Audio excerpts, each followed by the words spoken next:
So, a number of concerns I keep in the back of my mind while working on Tightener is I'm trying to find a workaround or a good way to handle things like, for example, currently all my solutions are tied into the Adobe ecosystem, and that ecosystem continues to change very rapidly, mostly on the negative side. So things break and don't get fixed or only get fixed very slowly.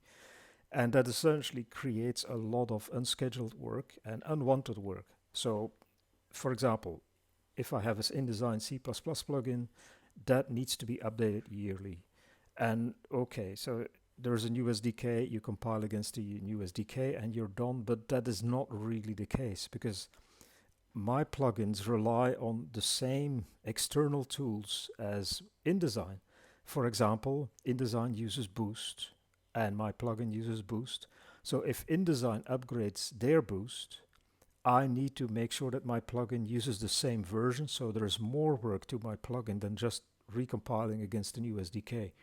Same when the InDesign team changes their Visual Studio version or their Xcode version, I need to do the same and I need to port my project to fit that. And so there's continuously additional headaches when I try to keep my work in sync, and essentially there is work coming my way that I have no control over. It's unscheduled and unwanted or semi-scheduled. So I know there's a yearly upgrade, but there's mid-year there's breaking things, so there's scrambling to fix things. So it's just a really big issue.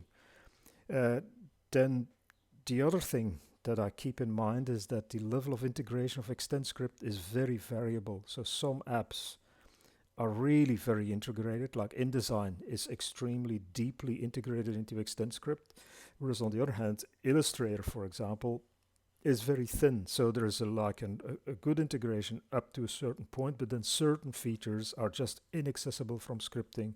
So it's kind of unfinished. They never finished ExtendScript. So, and that's an issue. So that's something that I think Tightener should allow me to fix that. So, generally speaking, Adobe is an elephant in my porcelain store. So, and they break my custom work and they do it at inopportune moments. And so that's a big concern that I want to handle or essentially alleviate by creating Tightener.